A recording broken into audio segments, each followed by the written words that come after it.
Vamos lá, então. Começando aqui nosso Papo Ninja de hoje. Muito bem, vamos chegando aí. Agora eu vou só fixar aqui um comentário. E já vamos, então, dar início ao nosso Papo Ninja de hoje. Tá aqui. Atenção, vamos fixar aqui. Fixar o comentário. Pronto, Papo Ninja comigo, Jefferson Assunção, né, e a Natália Borges Polesso, que daqui a pouco vai estar com a gente aqui, já deve estar chegando. Deixa eu ver aqui. Atenção. E hoje nós vamos falar então sobre esse livro super bacana, né? Esse livro super bacana que é o Amora, né? Atenção. Onde é que tá a Natália? Tá chegando aqui.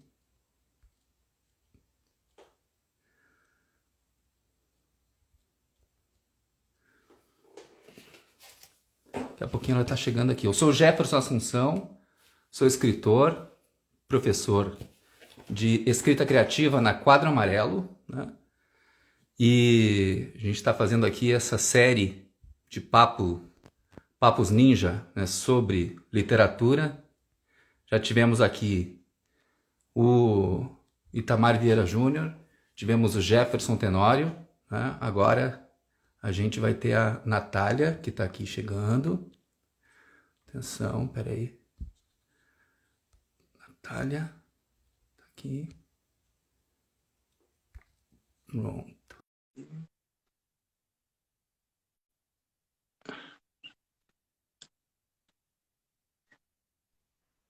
Pronto. Olá, Tudo tudo bem? bem? Tudo bem, Tudo Natália? ótimo. Tudo maravilha. Bom, é, quer dizer, né? Até onde nós podemos estar bem, né? Mas olha só, deixa eu ver, a tua conexão tá boa aí? Oi, Acho que eu travei, mas voltei já. tá bem. Beleza, então.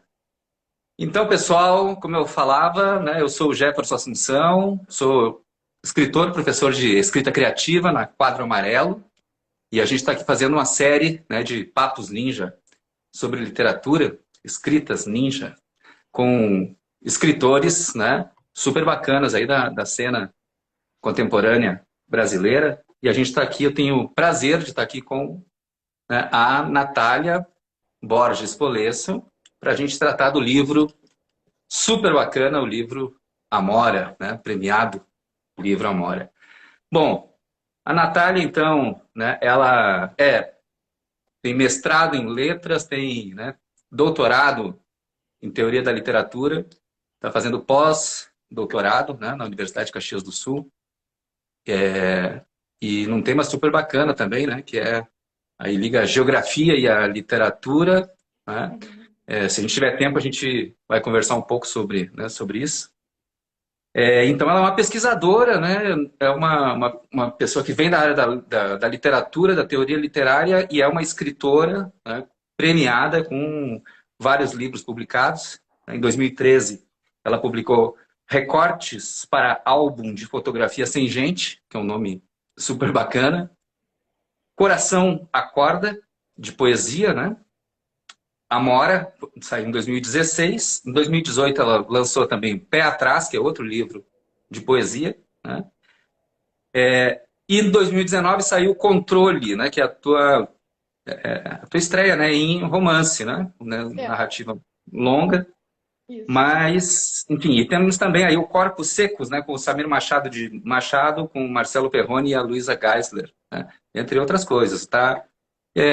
Eu quero começar, viu, dando aí as boas-vindas e começar com uma questão anedótica, né, no mundo da literatura, acabou virando, né, anedótico, mas uma coisa muito séria, né, também, Sim. que foi o fato de tu ganhar, lá em 2016, né, o prêmio Jabuti de Contos, né, e os grandes jornais brasileiros simplesmente tratarem, né, de diversos outros, né, e inclusive com aquela, né, aquela maluquice, né, de dizer quem é que não ganhou, né? O Luiz Fernando Veríssimo não ganhou, etc, né?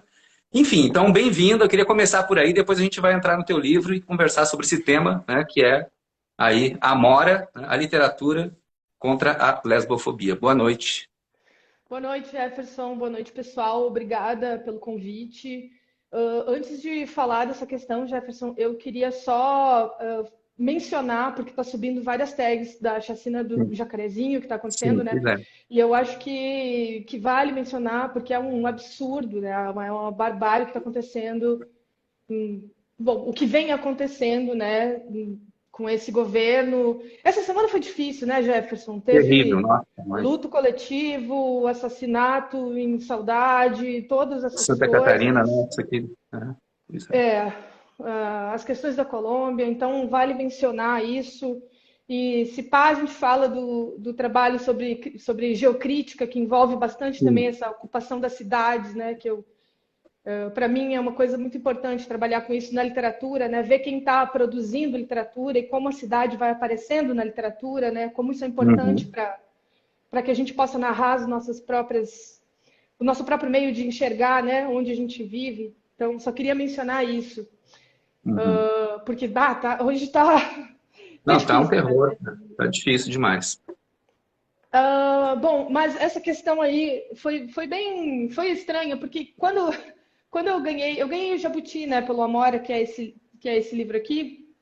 Ele é um livro. Bom, o papo de hoje é sobre, né, a literatura contra a lesbofobia, né?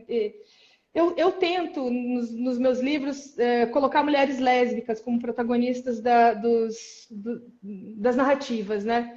Aham. E calhou desse livro ganhar o Jabuti, que é um desses prêmios dos prêmios mais prestigiosos, eu acho, do Brasil hoje, né? E, e para mim foi uma coisa, estar entre os finalistas, entre os 10 finalistas do Jabuti, já foi uma coisa que eu celebrei, né? Que eu celebrei. E quando eu ganhei, eu fiquei assim, em choque, quase, maravilhada. E aí a repercussão nos jornais foi bem bizarra, porque na época quem ganhou foi o Julian Fuchs, com o livro A Resistência, e o Sim. Arnaldo Antunes, eu acho que ganhou poesia, né? Dois livros É, maravilhosos. Mas só o nome deles constava nas manchetes, né? Era tipo assim, as categorias do Jabuti, as literárias eram na época, né? Contos, romance e poesia. E daí saiu, né, que esses dois tinham ganhado. E aqui não saiu meu nome e eu estava concorrendo com o Érico Veríssimo, né? Ele era um dos finalistas também. E o Luiz aí Fernando Veríssimo. isso, nossa, o filho, né? Hoje eu falei do incidente em Antares, deve ser por isso. O Luiz Fernando Veríssimo. E aí acabou saindo a manchete que era escritora. Não, o Luiz Fernando Veríssimo não ganha o Jabuti. Aí eu Nossa. comecei a avaliar, né? Por que meu nome não estava na mídia. E nessa mesma hora começou a sair um monte de post no Facebook. E a Maria Valéria Rezende, que é uma outra super Sim. escritora, né? Fez um repost dessa matéria, dizendo, né, dizendo alguma coisa, porque depois teve outra que, aí, ao invés de sair meu nome, saiu a desconhecida que desbancou, e daí o nome dos outros dois que estavam concorrendo, né? E eu achei que podia ser uma ego trip, mas daí quando a Maria Valéria falou que ela sofreu a mesma coisa, né, que ela também saiu como freira que ganhou o Jabuti, uma coisa assim, ela falou, ela se solidarizou e falou, chega, né, disso acontecer, coloca o nome das pessoas que estão escrevendo, né, todos os nomes são importantes. Então, eu É, acho... Bom, continua. não é isso, né, porque Mas é é muito uma, revelador, né, é um de como apagamento, né? o sistema literário brasileiro trata, né, as É, mulheres e trata, né, quem enfim, não está no centro, né, no centro de emissão, assim, né, isso é algo bem, enfim, bem interessante, bem para a gente refletir, né, sobre a diversidade cultural brasileira, sobre a bibliodiversidade, né, brasileira, sobre a é, expressão simbólica enfim, né, de outros lugares, né, tu é gaúcha, né, mora em Caxias do Sul, né? Isso é uma coisa interessante também, né? Fora, né, do eixo aqui, né, Rio-São Paulo. Agora, Sim. tem muita gente, né, muita gente do Rio Grande do Sul também está chegando com tudo, né? E tu vem aí com esse livro, já está, enfim, traduzido, né? Fala um pouco sobre a recepção dele, que eu acho que, né, foi Uhum. bem forte e está sendo, né? Tem aí traduções e muita coisa rolando, né? O Amora, ele vem tendo uma boa caminhada. Ele foi lançado em 2015, né? E ele está na 10ª edição agora. Então, é legal, é um livro que tem uma vida, que tem uma trajetória, uma caminhada. Foi traduzido na Argentina, foi traduzido na Espanha, ele saiu em alguns países da América Latina em função do Bogotá 39, que é uma Sim. lista que reúne escritores latino-americanos. Uhum. E agora, em 2020, ano passado, ele saiu nos Estados Unidos e no Reino Unido,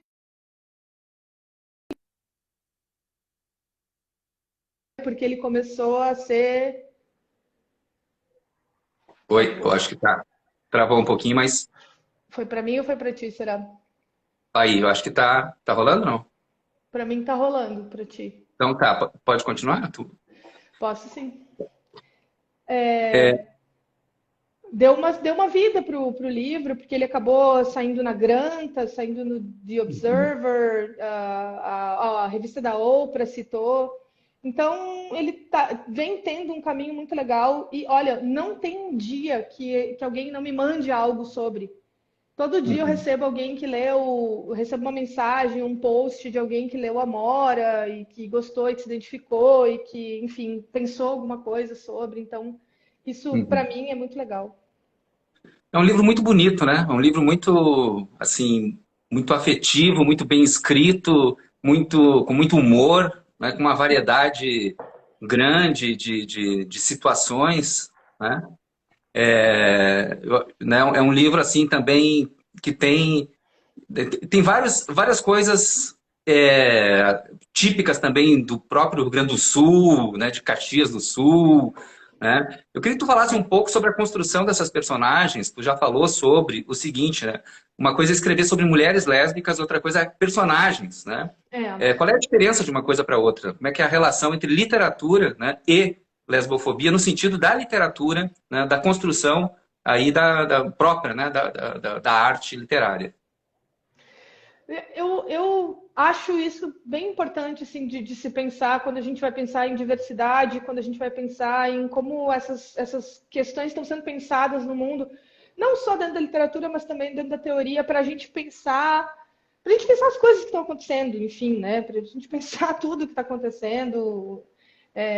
Tem gente que às vezes a gente não vê a conexão mais óbvia assim de pensar, por exemplo, queer, de pensar essas teorias e pensar a cidade ou pensar, né, a política, mas para mim tem tudo a ver porque nós somos pessoas, né? Sim. Nós temos corpos no mundo, né? E essa para mim é a chave. Quando eu pensei em escrever o Amor, eu pensei especialmente nas personagens. Eu queria criar essas personagens e pensar em histórias para elas, né? De modo que quando alguém me fala assim, o seu livro tem a temática lésbica, né? Ou você escreve sobre lésbicas, eu sempre digo não. Porque Uhum. o que que é temática lésbica, né? Eu me pergunto assim, né?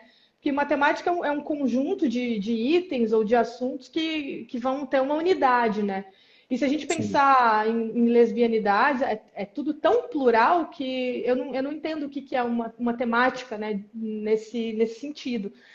Por Uhum. isso eu penso primeiro nas personagens, então eu te agradeço a pergunta, porque essa é a questão mais importante para mim e como essas personagens vão estar no mundo. Então, para mim, é legal pensar, por exemplo, tem personagens mais velhas, né? Pensar na Sim. relação dessas personagens, em como é importante, por exemplo, direitos civis, assim, de casamento, né? Tem um Uhum. conto Tem que vai. tia, tem avó, tem, né? Exato. Ou mesmo a sexualidade das mulheres, né? A sexualidade das mulheres das mulheres velhas, né? Que parece que as pessoas Sim. ficam velhas e não têm mais desejo, não são mais desejadas. Então, isso era uma coisa que eu queria. Também me tocou bastante escrever sobre a perspectiva infantil, né? A criança queer, como é que ela vai olhar o mundo, como é que ela vai olhar para as coisas. E aí, Uhum. quando eu fui construindo, é claro que, né, as personagens eram algo importante para mim e talvez pensar nesse sentido pareça um pouco duro, né? Mas não é isso, né? As histórias, elas meio que foram... A fabulação, ela tá ali, né? A construção da ficcional, Sim. ela vai estar ali, né? Independente da gente querer ter também alguma escolha política para o livro, né? Para lá de uma escolha política, essas personagens, elas me dão também um panorama, um panorama não, acho que algumas escolhas estéticas também, né? Dentro do que eu falei, Sim. assim, de como é pensar nessas pessoas no mundo, nas relações que elas estabelecem, porque não é algo muito explorado na literatura, né? Ou pelo menos a gente Uhum. não vê isso em muita circulação. Agora, tu trata, né, a literatura é um como, né, não é um sobre. E tu trata né, com procedimentos estéticos, né, com uma linguagem e com estruturas muito interessantes, né, muito próprias mesmo, né? Dá para ver que tem uma mistura de elementos bem bacanas e que vão gerando um ponto de entrada para esse tema, né, a Uhum. partir da forma ficcional. Eu queria que tu, como teórica da literatura, visse essa questão, como é que tu, entendeu? Porque tu, né, é algo que o teu livro, enfim, tá cheio, né? Exatamente esse é o ponto forte dele, né? Uhum. Além do tema, né, claro. Ele. Então, as estruturas ali narrativas, né? Como é que eu pensei? Isso varia demais, assim, né? Porque para mim, eu entendo a literatura como um exercício, né? Então, às vezes eu tô lá escrevendo alguma coisa, né? Eu já fui cronista, eu acho que ser cronista é um ótimo exercício porque tu tem uma necessidade de escrever um texto mais rápido com algum acontecimento que tá ali, né, no teu radar, ao redor. Então, isso também é um tipo de exercício, mas tem os exercícios mais demorados. E no Amora eu quis muito explorar algumas formas, né? Então, por Uhum. exemplo, eu tenho contos que vão começar no meio da situação, né? Que a gente diz começa em média res. Eu tenho Sim. alguns contos que vão trabalhar com tipos diferentes de narradores, contos que vão ter uma prosa mais onírica, né? Tem uma Uhum. personagem que está sofrendo de uma depressão, por exemplo, né? E daí tem uma história toda fatiada, assim, meio sonho, meio pesadelo. Sim. Uma história de amor, assim, meio, né, sem, de não sucesso, assim, que Quase se flertando com o escreve, brega. que se escreve por e-mail. Tem coisas, tem coisas para tudo, assim, porque justamente o Amora tem um modo dramático. O Amora, eu meio que usei o Amora para testar formas de conto. Então eu acho que ele tem Uhum. bastante assim disso, né? Tem narrador Indo para o testemunha, tem final, tá narrador bem. primeira. Aham. Desculpa, Indo para pode o falar. final, são mini contos bem poéticos também, né, com um foco na linguagem, Isso. né, que o Cortázar, eu sei que tu gosta de literatura do conto latino-americano, né, que o Uhum. Cortázar chama de caracol de linguagem, né, que tu enxerga É. assim né? Como é que tu vê assim a relação né, do teu trabalho com esse elemento assim dessa que eu sei que é das tuas predileções literárias, né? Do Uhum. conto latino-americano, tu se enxerga nessa ou tu se enxergou mais depois daquela lista de 39 lá de Bogotá?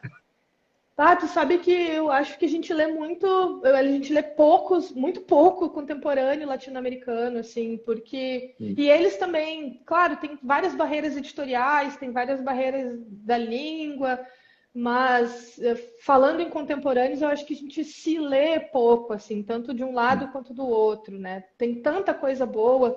E eu me senti parte, assim, né, do conto latino-americano, embora eu acho que também seja bastante plural, né? Mas Uhum.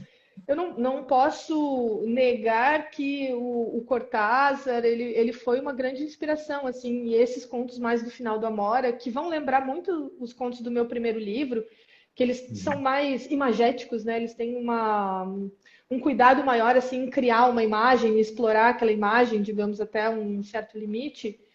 Sim. Isso vem dessa prosa, né? E uma coisa que talvez Uhum. a literatura brasileira tenha ido para um lado e a latino-americana tenha ido para o É, outro, eu acho que os latino-americanos foram mais para o fantástico, né? Foram mais para sim. esse. E os brasileiros foram mais para o realismo, né? E eu Exato. acho que isso tem se encontrado em alguma instância nos contemporâneos, assim, eu Uhum. acho. E essa coisa, né, o Cortázar, né, na Valise de Cronópio, lá, por exemplo, ele diz que o conto, na verdade, se aproxima mais do poema, da poesia, do que do romance, né? No sentido de que a sua concisão, né, e a sua energia, ela concentra da mesma maneira que a poesia. E eu notei, assim, que isso, né, tu tem bastante no teu texto, né? Uhum, Essa questão mais é menos ligada, por exemplo, a uma história do ponto de vista assim da ação mesmo, né, de um eixo, né, de uma ação, mas de uma atmosfera, né, de um clima, de uhum, uma de uma de um, enfim, de um elemento de estranhamento, né? Essa questão assim que é o desequilíbrio, né? Esse foco no desequilíbrio em vez daquela estrutura, né, equilíbrio, desequilíbrio, reequilíbrio, né? uhum. Mas tu foca bastante essa situação de desequilíbrio, né? Como é que tu, enfim, como é que tu vê isso, assim, tu acha que o Cortázar está correto nessa relação do conto com a poesia?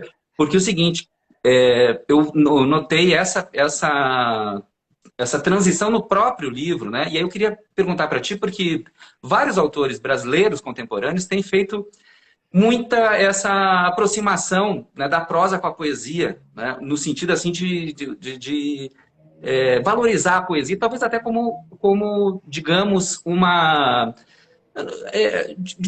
trazer um outro diálogo que não apenas o realismo, né, aquele, digamos assim, o retrato, né, da Uhum, realidade brasileira tão terrível que é, né? uhum. Eu vejo, como eu disse antes, né, uma aproximação do fantástico, do realismo fantástico com o realismo, assim, nos contemporâneos, tanto brasileiros quanto latino-americanos. Mas eu vejo também uma. Eu consigo separar esses dois tipos de conto, né? Esses contos que têm mais uma unidade narrativa, que tem mais essa ideia de contar uma história, e esses Uhum. outros contos que também acabam contando uma história, mas acabam contando uma história de um modo diferente, né? Não gosto de Sim. dizer que um tem uma unidade narrativa e o outro não, porque tem, né? E aí Tem, esses eu acho claro. que sim se aproximam muito da poesia, né? Porque eles vão te dar, eu acho que eles vão te dar essa percepção, né, desse objeto ou dessa atmosfera de um outro modo que não é um modo linear, né, dos eventos, Sim. né, dos acontecimentos. E eu acho que isso se aproxima da poesia, né, de você ler esse conjunto, né, esse conjunto de imagens, esse conjunto, né, Sim. de imagens, eu acho que eu posso dizer, que vai te contar uma história de outro jeito. Eu acho que isso sim se aproxima da poesia, né? E nesse Uhum. sentido, eu acho que o Cortázar pode estar certo. Os contos dele, por exemplo, né, esses se aproximam bem mais da poesia. Claro. Escuta, tem uma questão muito legal no teu livro, assim, que é o humor, né? O humor tá ali, tem uma linguagem, tem situações engraçadíssimas, né? Enfim, então, são inúmeras situações. Como é que é o humor? Assim, tem um balanço entre o humor e né? Enfim, uma parte, digamos assim, características mais é, de ensimesmamento, né, de certa reflexão sobre a vida, né, meio existencialista, mas que está super dosado assim e torna, né, o livro muito assim, enfim, não é uma coisa só, né? Ele te dá esses dois tons assim o tempo todo. Como é que é essa relação que tu tem com o humor? Hum, cara, acho que atualmente está bem difícil, assim, né? A gente Ah, né? estabelecer uma relação com o humor e nesse sentido também a morte do Paulo Gustavo foi muito, muito simbólica, né? Porque ele deixou muitas pessoas muito tristes. Era um cara muito amado, muito querido por uma par de gente, né? E aí pensando em como a gente, né? Como a gente brasileiro, como a gente vive, como a gente pensa. E pensar que a gente, né, enfim, desde muito tempo, mas mais especificamente, eu acho que desde o golpe ali, a gente vem sendo acossado mentalmente, psicologicamente e muita gente fisicamente né, em muitos momentos. Sim, E eu acho que o humor tem sido também um modo da gente ter um alívio. E na literatura isso se chama alívio cômico, né? sim. E o que eu vejo nas minhas personagens são que elas têm uma predileção ao fracasso, né? Elas partem de um ponto talvez de fracasso e chegam em algum lugar que talvez não seja sucesso, talvez seja um outro fracasso, ou um fracasso menor, ou um entendimento do fracasso. Sim. Em geral, essa prosa ela fica um pouco dura, assim. Nem estou falando só do Amora, estou falando dos outros projetos de literatura, né, dos outros livros que eu escrevi. Mas o humor ele vai entrar como um alívio cômico para a gente conseguir, quer dizer, para eu conseguir que o meu leitor e a minha leitora sigam aquela personagem sem dizer, meu Deus, eu não consigo ler esse livro aqui porque é uma sofrência, não dá. Então, eu lido com o humor na literatura desse modo, assim, pensando realmente em como é que eu vou criar um riso ali no meu leitor, como é que eu vou fazer ele rir comigo, né? Como é que eu vou fazer Uhum. ele dar a mão para a personagem e empatizar pelo riso, né, ali naquela situação. Mas isso é uma coisa é, que não é tão óbvia, né? Não é tão fácil da gente conseguir. Uhum. Porque criar o riso é uma coisa que exige bastante elaboração, né? Elaboração Claro. intelectual, né? Para você criar o riso. Uhum. Eu queria que tu falasse um pouco, não sei se a gente pode entrar no assunto exatamente assim das tuas personagens na cidade, né? Na semana passada, conversei aqui com o Jefferson Tenório e a gente conversou um pouco sobre a questão, por exemplo, do negro na cidade. É como se o flané fosse algo, enfim, do branco, né? Que Sim. puder, ele pode andar de uma maneira relaxada, ele pode andar, enfim, né?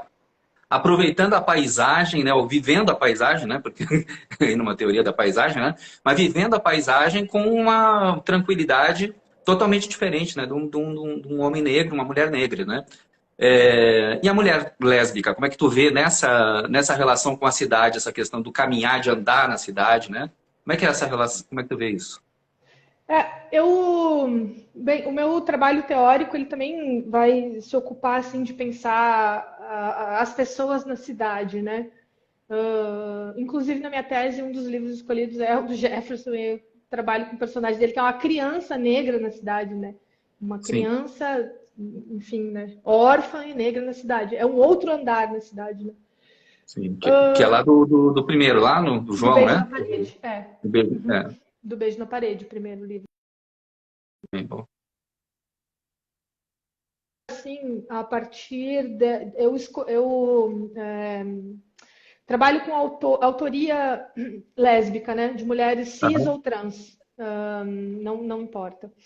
E aí eu fico tentando perceber, e eu não li muitos livros porque eu comecei essa pesquisa com 25 livros e agora eu tenho 560 escritoras, sei lá, eu devo ter mais de 3.000 livros para analisar, né, se fosse para analisar, então não é isso que vai acontecer, eu vou ler alguns. Mas nos que eu leio, eu sempre tento perceber como que como que essas personagens são postas no mundo, né? Como que elas vão andar? Porque assim, né? Saiu um meme outro dia, né? Ah, você é mulher, você está andando na rua, você olha, você ouve passos, né? Você prefere que seja, daí tem o diabo ou um homem? E a resposta é tipo 99% que seja o diabo, né? Então, que seja qualquer criatura metafísica, assim. Então, a questão é essa, né? Como é que a gente vai como é que a gente vai andar livremente na cidade? Como é que a gente vai andar em paz? Como é que a gente vai andar? Bom, hoje a gente tem um exemplo, né? Como é que a gente vai Sim. andar na cidade? Mas assim, sendo uma mulher lésbica, você tem outros atravessamentos, né? Sendo uma mulher trans, você tem outros atravessamentos. Sendo uma mulher lésbica, preta, de periferia, você tem outros atravessamentos. Então é sempre pensar isso, pensar como você percebe aquele espaço, como você vai andar naquele espaço, se você percebe ele com segurança, se você percebe que está sendo bem-vindo, se aquele é um espaço de acolhimento, ou se aquele é um espaço que não te quer ali, né? Ou se é um espaço que vai te provocar medo, ou se você sente que não, que aquilo ali não é por onde você deve passar. Porque isso é uma coisa que, né, tá, tá sempre na nossa cabeça, né? Eu lembro que quando eu terminei a escola, ensino noturno, né? E eu tinha que pegar o ônibus e descer uma quadra apenas da minha casa, né? Só que Sim. era uma quadra que era assim, foi um ano da minha vida que eu achei que ia morrer naquela quadra a qualquer momento, que ia, sei lá, que ia acontecer alguma coisa comigo, né? Não aconteceu, Uhum. mas não aconteceu comigo, né? Com outras pessoas. Então Uhum. é isso, né? É pensar como são feitas as cidades, como são construídas as relações, e é claro que isso vai ser atravessado por machismo, isso vai ser atravessado por violência, isso vai ser atravessado por especificamente lesbofobia, né? Em alguns lugares. Uhum. Né? E, enfim, essas são as coisas que atravessam o que eu penso assim, dentro da teoria quando eu observo os livros e um pouco quando eu Uhum. escrevo também, né? Tu faz uma relação do corpo como lugar, né, como espaço, que é uma coisa muito interessante, assim, é quase como uma geografia atravessando a pessoa, né? Não é uma coisa fora da pessoa, né? E nesse sentido, assim, o corpo, né, tá super, enfim, é uma coisa muito central no teu livro, assim, muito em diversas manifestações da relação com o corpo, né, a iniciação sexual, né, enfim, um porre, é, o medo, né, a taquicardia, Sim. né, enfim, os sentidos colocados de mil, enfim, formas, né? E como um lugar, quase assim, do tipo. Enfim, como circunstância, né? Não é o eu, mas é já a circunstância, como uma coisa atravessando a própria identidade, né? Isso eu achei muito interessante. Eu queria que tu comentasse um pouco como é que tu vê essa relação no teu, né, no teu trabalho, a questão do corpo, né? E essa reflexão sobre corpo-lugar, né? Não sei se tu pode falar. Eu não sei se eu penso muito no corpo como um lugar. Eu sei que tem uma personagem minha no Amor, em alguma história, que pensa isso, né? Que ela Sim. constrói essa relação. Mas eu não sei se eu vejo muito essa relação do corpo como um lugar. Mas eu vejo o corpo sempre afetado Sim. de algum modo, né? Afetado de algum modo, às vezes pelas tensões, né? Dispostas, né?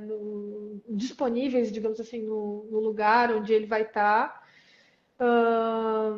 Mas às vezes mesmo por algum histórico. Me interessa muito, por exemplo, escrever sobre personagens que têm alguma condição ou alguma doença, né? Alguma condição física ou alguma doença. Mas isso é um pouco um dado biográfico, assim, que eu aproveito como interesse, assim, para explorar, né? Que nasci com problema cardíaco e isso me deixou muito tempo, assim, Pois é, eu até ia te perguntar se tem esse elemento autobiográfico tem um pouco. no conhecimento todo sobre, enfim, questões cardíacas e como é que tu Cerebral. explora essa questão tua, né, autobiográfica também? Eu acho que tem várias coisas aí, né? Porque esse é um dado autobiográfico, assim como vários outros são que aparecem no livro, porque eu acho que isso a gente fica sempre falando, né? Ah, tem a ficcionalização, não é autobiográfico, né? Porque parece que é uma preguiça, às vezes, só porque eu sou uma autora lésbica, escrevo personagens mulheres lésbicas, que automaticamente isso se cola, né? Sim. E não é, né? Tem um trabalho ficcional, mas eu uso muito, sim, da minha biografia, muito das coisas que eu vivo, assim, para construir as personagens, as situações, e uma delas é essa relação com o corpo, né? Essa relação. E eu acho que agora, por exemplo, né, que a gente está vivendo essa situação também pandêmica, né? E que a gente está tendo que se resguardar, quem pode, né? Mas de todo modo tendo que se cuidar aí todo mundo, né? E infelizmente não tendo um respaldo do Estado, né, para essas questões. Mas me toca muito assim pensar nisso, porque o nosso corpo ele é praticamente exaurido, assim, por exemplo, nas relações de trabalho.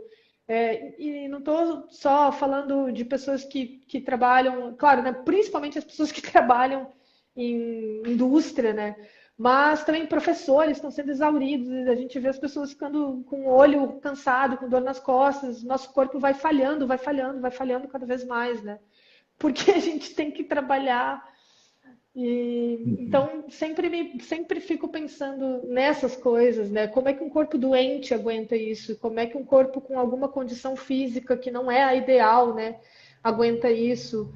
E como isso é visto também, né? Como será que a gente, será que a gente tem suporte para isso, né? E quando, suporte até de leis mesmo, né? Mas também de pensar, de cuidar, de entender.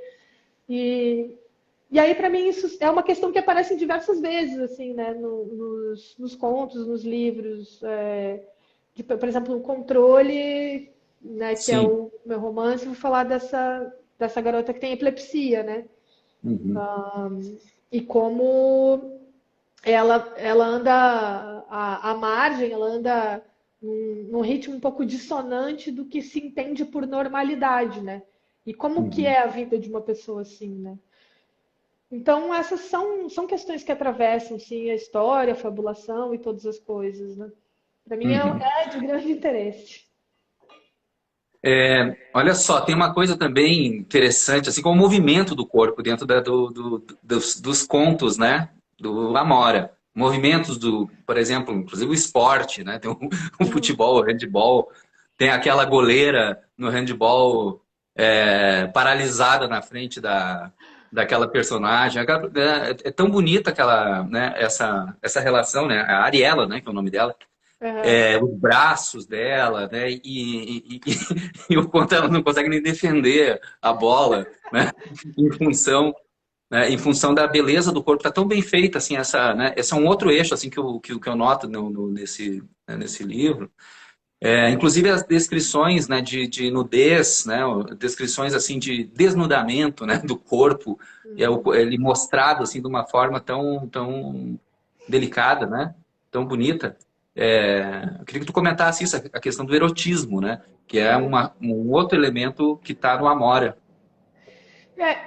Essa parte eu tento bem desconstruir as imagens mais corriqueiras, digamos assim, do erótico, né? Por exemplo, eu acho que o Amora, ele é um livro sobre relações lésbicas, mas ele não é exclusivamente um livro romântico, né, sobre relações lésbicas. E tem uma cena de sexo, uma ou duas cenas de sexo Uhum. no livro, e uma delas acontece num banheiro, e né? Porque isso também é uma coisa, isso também é ocupar um espaço e pensar que até certo momento certo ano a gente não tinha nem espaço para se beijar ou para ficar juntas, Sim. e as pessoas tinham que fazer Talvez é isso o mais explícito, né, que tem o conto mais né? explícito, digamos, né? Que é essa do banheiro, né? E aí as personagens têm que ir para um lugar, né, escondido. E ainda assim é uma hora que elas estão transando lá no banheiro e o foco do narrador é no papel higiênico que tem uma bola molhada. Sabe quando molha o papel higiênico, Sim. joga isso para É que cima, tá assim? jogado, né? É. O foco do narrador é nisso, né? É na chave da porta, é no papel higiênico que tá no teto.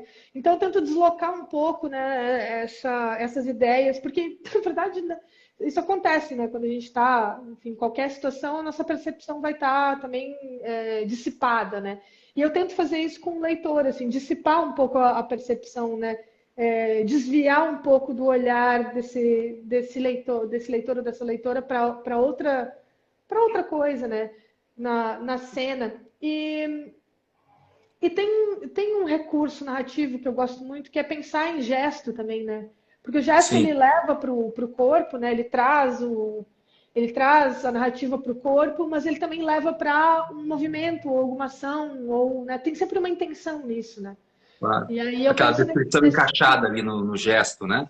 Isso.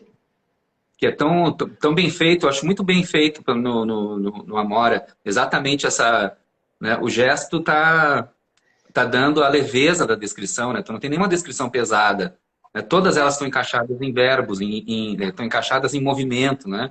Isso faz É, muito bem para, né? Para o sonho ficcional, para usar para uma mim, antiga formulação. sonho ficcional, vou até anotar aqui, não, brincadeira. E para mim tem muito isso, assim, de pensar no gesto, na intenção e em como construir as coisas ao redor desse gesto, né? Porque aí parece que Uhum. você tem um foco, mas a cena ela tá ali, né? Ela acontece naquele redor, né? Então, isso para mim é importante, assim, essa focalização para mim é importante. Uhum.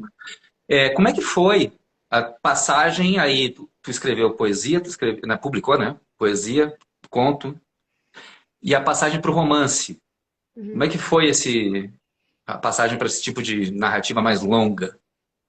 Uhum. Tu planejou? Tu foi por onde? Assim, qual é o caminho que tu foi? Aquele caminho da escrever e ver o que sai ou um É, planejamento? não, é meio errático mesmo, assim. Mas não foi uma transição, porque, por exemplo, eu escrevo muito, assim, e não me importa de escrever muito como exercício. E, por exemplo, um dos contos do Amora, se não me engano, O Interior Selvagem, ele era um romance. Uhum. Ele tinha, sei lá, 100 páginas, alguma coisa assim, um pouco mais. E aí eu falei, não, bata, chato demais isso, né? Então eu acho que isso aqui, na verdade, é um conto, porque a história em si, ela pode ser contada ali, ela não tem outros conflitos, ela não tem outras. Então eu meio que desisti de escrever o romance que era um conto e joguei fora, e tudo bem, foi um bom exercício para construir uma narradora. E o controle, né, que é esse aqui, né, o controle eu escrevi junto com a Amora, na verdade. Porque em 2015 eu entreguei o Amora e eu já tinha recebido um convite para escrever o controle, e não ia sair pela Companhia das Letras, era por outra editora. E eu tinha que acabar ele até o final de 2015, então eu meio que escrevi meio que paralelamente os dois, assim, né? Uhum. Mas eu acho que o que difere mesmo assim um conto escrever conto para escrever romance, né, mesmo um projeto de livro, é o investimento de tempo. É o investimento de tempo que tu vai ter ali, porque quando tu tá escrevendo romance, quando tu tá mais vai ter um momento que tu vai ter que olhar para aquilo mais assiduamente assim e vai ter que criar suportes, outros suportes escritos assim de suporte temporal, timeline, todas essas coisas, né? Eu acho que isso Uhum. difere, né? O que tu cria de suporte estrutural para um romance e para conto e o investimento de tempo que tu vai ter para escrever o romance, que eu acho que é maior, né? A frequência, pelo menos. Tem uma coisa também, assim, que, voltando pro Amora, estouros. Uma coisa interessante, como tu usa esse recurso, assim, né? Por exemplo, as crianças estão brincando na frente de casa, dançando, mas até das 6:30 até às 7, porque às 7 horas vai estourar né, o transformador, né? Lá pelas tantas tem né, outras situações com esse tipo, mas tão bem encaixado, né? Eu queria dizer assim que acaba sendo um elemento de estranhamento, né? Mas ele não é aquela explosão no sentido, tu nem explora a explosão, né? Mas ela faz tão bem, eu quero dizer como contraponto, como forma de criação dessas situações, né? Ao mesmo tempo, tu tem uma delicadeza, né, da admiração de uma criança, né, para uma vizinha, né, o rosto, né, enfim, como é que tu pensa esse tipo, né, ou, enfim, de construção, né, de contrapontos, ou Uhum, como é que é? Porque eu sei que tu é professora também da aula, né, de escrita uhum. criativa, ou seja, esses elementos estão ali, né, na ponta da língua também, quando tu está dando aula ou, enfim, passando conhecimentos técnicos, né, sobre a escrita. Eu vou te dizer que esse conto específico, eu acho ele, assim, tecnicamente bastante bem construído. Então, quando eu vou falar algumas coisas, eu falo sempre dele. Mas ele também foi inspirado estruturalmente num conto da Clarice Lispector que chama Restos do Carnaval, que Uhum. tem um pouco esse jogo de essa narradora mais velha que entra nessa memória de infância e um pouco se torna criança no decorrer da narrativa, né? E tem esse elemento que a princípio vai ser um elemento de construção do espaço ali, né? Porque o que acontece é que Sim. esse conto ele se passa em 1988, num município que é um município pequeno e que não é um município muito rico, né? O lugar lá não é um lugar, uma rua de chão batido, é uma rua. Então tem esse Uhum. elemento que é o transformador que não aguenta as pessoas, né, fazendo as coisas, né? E que Sim. era, pelo menos aonde eu morava, era uma coisa super comum, assim, o transformador explodir nesse Eu período. também. Eu fui criado na Matias Velha, em Canoas, e isso era muito Nossa, comum também. então esse horário era o horário não, acabou, né? Explodir as coisas e pronto. E aí ele é um elemento que está ali como, né, tem o transformador da rua, ele explode e ele está ali como um elemento constitutivo da paisagem e para dar essa ideia de lugar, né? E Uhum. esse conto ele vai falar de uma criança que tem uma vizinha que ela não entende muito bem se essa vizinha é homem ou mulher, o que, que é essa vizinha, né? E ela fica fissurada nessa vizinha. E os pais os pais e os outros vizinhos dizem que ela, né, que ela é doente, chamam ela de machorra, né? Uhum. Usam essa palavra. E ela E repete para a vizinha, né? e ela repete para todo mundo, porque a ponto central desse conto é que ela quer entender o que, que é machorra, o que, que é. É uma criança de 10 anos, 8 anos, que quer entender o que, que é essa palavra. Então ela fica tentando buscar significados para essa palavra com todo mundo, né? O que, que é isso, o que, que é isso. Até que no fim do conto, a amiguinha dela de 12 anos fala: Tu é machorra, porque tu não gosta de X, Y, Z, então tu é doente que nem essa mulher, né? Ela diz Uhum. assim. E e aí, quando ela encontra a mulher, o transformador explode e finalmente ela tem uma imagem, então, do que seria, né? Essa palavra, né? Que para ela é uma coisa linda, né? Que é uma coisa sublime, no caso, né? Uhum. Enfim, estoura o transformador explode e tal, fica, né? As luzes iluminam o rosto dela e aquela é a mulher mais linda que ela já tinha visto na vida. Então, Uhum. ela, no fim, tem essa imagem, né? Do que é machorra, né? O conto todo Uhum. ele vai transitar por isso, assim, no caso, essa explosão ela é uma explosão de sentido mesmo, né? Uhum.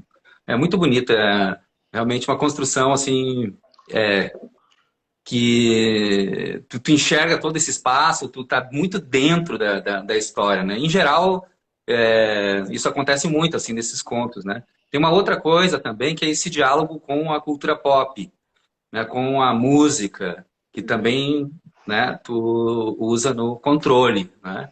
Como é que é a tua relação com a música e tu também, enfim, tu tem essa relação com o inglês, né? Com a língua inglesa, com a tradução, enfim, né? E tu, como é que é esse teu universo assim musical e como tu usa isso na tua literatura?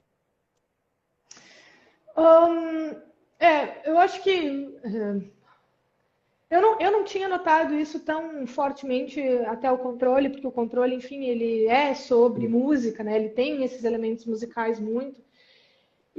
Mas já tinham me apontado a questão da música em outros contos do Amor e tal, e é realmente algo que permeia, né? Que permeia, eu acho que os livros, tanto os livros quanto os contos, assim. E não sei, é que eu ouço muita música, ouço música escrevendo, às vezes eu canto, eu consigo cantar uma coisa e escrever outra, não é um problema para mim isso. E tem algumas vezes que a música ela cria realmente assim uma atmosfera para a gente pensar ritmicamente ou pensar mesmo questões de atmosfera assim do que tu quer que o teu leitor sinta naquele momento e tal. Então, Uhum. para mim funciona assim, às vezes funciona como até uma indução, talvez, menos explícita, menos prática, assim, explicada, mas mais para criar criar um sentimento, né? Criar uma atmosfera, não só no livro, mas para mim, né? Para eu escrever. Uhum. Deixa eu te perguntar, nós estamos indo para os finalmente, mas eu queria te perguntar sobre o seguinte, um mapa afetivo, literário, Hum, contemporâneo, brasileiro, o que que tu, né? O que que a gente tem que prestar atenção, né? O que que tu tá prestando, enfim, o que que tu tá lendo e o que que tu dá aí de dicas, né, para tá. os Eu, nossos aí, assim, diga. então, eu quero aproveitar que eu vi que durante toda a live tá subindo tags da chacina do Jacarezinho Sim. e do que está acontecendo na Colômbia. E realmente, assim, é preciso fazer alguma coisa. Só que esse fazer alguma coisa também é uma construção de pensamento. Claro que ele precisa de ações agora, porque as pessoas estão morrendo, óbvio, né? E sim, é preciso fazer alguma coisa. Mas a gente precisa também pensar em construir coisas. Então eu vou indicar Uhum. pessoas que estão pensando questões da cidade, que estão pensando questões políticas, que estão pensando como é estar no mundo. Uhum. E a primeira delas que vem na minha cabeça é a Cidinha da Silva, porque essa mulher, ela está escrevendo crônicas há 20 anos, falando Uhum. sobre diversas questões de negritude, de cidade, com elaboração ficcional, com elaboração intelectual, para pensar o que tem acontecido no Brasil nos últimos anos.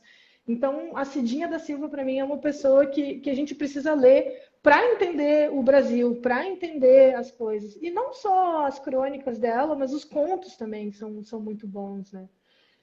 Para Uhum. entender todos esses atravessamentos, enfim, a literatura ela nos serve para isso também, né? A literatura nos serve para pensar o nosso estado no mundo e para pensar não só nas questões práticas, factuais, mas como a gente vai resolver algumas questões que exigem uma mudança de pensamento mesmo, né? Uma mudança de como a gente entende as coisas, né? De como a gente entende as pessoas e o mundo. Outra pessoa que eu Uhum. indico é a Luciane Aparecida, que vai também trazer muitas questões de violência, de mulheres que vivem em situação rural, né? E eu acho que isso também é preciso que a gente leia isso.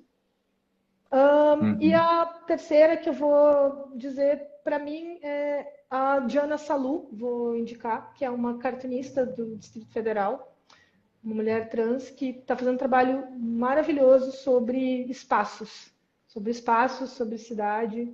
Então, Cidinha da Silva, Luciane Aparecida e Diana Salu. Indico essas, assim, para fazer uma geografia um pouco dispersa, assim, de quem está pensando algumas coisas. E para a gente terminar, então, aqui, porque estamos já indo para o final, né? Essa relação, então, do teu trabalho assim, de pesquisadora, né? Na pesquisa, no pós-doutorado, se tu puder falar um pouco sobre essa relação entre geografia e literatura, né? Uhum. E também com esse acento que tu está agora, né? Na questão da queer, né? Essa é a tua... É, então, a minha ideia era fazer um mapeamento, né, de autoras, mulheres cis ou trans lésbicas, né? E quando eu entrei com esse projeto no pós-doc, eu tinha 25 autoras e o meu supervisor falou que isso não dava um corpus de trabalho, me orientou a talvez pensar em questões LGBT no geral. Só que passados 3 anos de quando eu entrei e comecei a pesquisar, né, essas 25 viraram Sim. 560, acho que é 560. E é incrível porque as pessoas não veem essa produção circulando, a gente não sabe, né, onde é que estão essas mulheres, sobre o que elas escrevem, quais são os interesses. Porque isso também é olhar para o mundo de uma forma diferente, né? Eu acredito, eu sou poliana, né? Eu acredito que a literatura transforma. Eu acredito Ah, que as artes, a literatura, quando a gente pode, quando a gente consegue se entregar para isso, né? Enfim, para uma leitura, para um olhar, isso transforma o nosso modo de pensar. Então, a uhum. minha ideia era fazer um mapeamento de onde estão essas mulheres, e eu não trabalho só com contemporâneas, também trabalho com resgate, né? E é Uhum. incrível esse número, e é incrível porque daí você olha para o mapa e você olha aonde não tem esse registro. Por exemplo, Índia é mais difícil de ter. E aí você sabe, Uhum. ou alguns países, né, do continente africano. E aí você sabe que tem questões políticas ali que impedem essa literatura de aparecer, esses personagens de aparecer. Então, olhar para esse mapeamento, ele também vai te dar uma noção de como é que estão as questões Uhum. políticas do queer, né, dos corpos dissidentes, das sexualidades dissidentes no mundo, né? Como é que isso é aceito? Aonde que estão as mais antigas? Onde que elas estavam produzindo? Né? Tu vai olhar Paris, Nova York, esses lugares lá, desde 1800 tu vai ter mulheres editoras, né? Uhum. Mulheres donas de livraria, livreiras que estão lá lendo os livros que estavam sendo publicados da literatura, da grande literatura, né? Que a gente vai ler agora. Uhum. E, então é isso. Para mim, esse trabalho é isso: é pensar o queer no mundo e pensar essas questões de como é que essa situação política e social está sendo vista, está sendo pensada e está se construindo no, uh, no mundo. Uhum. Ou alguém falou necessário uma epistemologia lésbica, queer, negra, feminista. Eu concordo demais, assim. E a gente tem o que ler, né? A gente tem o que ler disso. Tem muitos atravessamentos. As nossas ementas de universidade, tudo, elas são extremamente brancas e eurocentradas, né? Então, ler também isso é pensar de outro modo, né? É pensar as relações de mundo, as relações políticas, as relações de trabalho, de exploração de outro, Uhum. de outro modo. Querida, estamos chegando ao fim mesmo, já disse a terceira vez, mas assim, olha, né, foi, enfim, uma conversa muito legal, mais um papo ninja, e eu quero, assim, agradecer muito, né, tua disponibilidade, tua presença aqui para a gente trocar essa ideia, e, enfim, um assunto tão importante, tão cheio de pontos de entrada, e eu acho que a gente Uhum. conseguiu, né, a partir do teu livro, né, a partir do Amora, a gente estabelecer algumas perspectivas, né, sobre essa complexidade, que eu acho isso a coisa mais importante, né? O grande lance da literatura é que ele estabelece longos encadeamentos estéticos, né, longos encadeamentos lógicos. Então, essa complexidade do mundo também a gente não resolve com simplificações, né? É, a gente tem ações que são pontuais e simples, né? Como tu bem colocou, que são fundamentais, mas a gente não pode só fazer ações pontuais e simples, né? A gente precisa fazer ações complexas e E esses longos longas. encadeamentos, né, É. estéticos, esses longos encadeamentos lógicos são fundamentais, né? Para a gente. Então, o livro, a leitura e a literatura têm uma importância enorme para a gente não ficar simplificando as coisas, né? Pensando É. também que tudo a gente resolve com um tweet. Não é. Tem várias coisas importantes que a gente precisa, né, ter, enfim, uma base maior, né, mais aprofundada para dar conta, né, dessa loucura. A gente está vivendo uma loucura nesse país e a gente está tentando contribuir para pensar essa loucura a partir do nosso Papo Ninja, né, com diversas figuras maravilhosas, exatamente porque a gente quer estabelecer esse diálogo, né, entre né, a leitura solidária, né, como a gente diz no Nossa. mundo da leitura, com a leitura solitária, né, a leitura desse tipo de aprofundamento. Então, mais uma vez, a gente chegou aqui nesse nosso Papo Ninja, e eu quero, assim, deixar aí um grande beijo, vamos nos encontrar em outro momento mais propício, né? Uhum. E é isso. Muito obrigado para ti. Tá. Obrigado, Jefferson. Obrigado pelo convite. Obrigado, pessoal, por terem assistido até agora. E é isso aí. Vamos ler, pensar as coisas com complexidade também. Beleza. Valeu, pessoal. Muito obrigado. Até a semana que vem com o nosso próximo Papo Ninja. Tchau. Valeu. Beijo, beijo.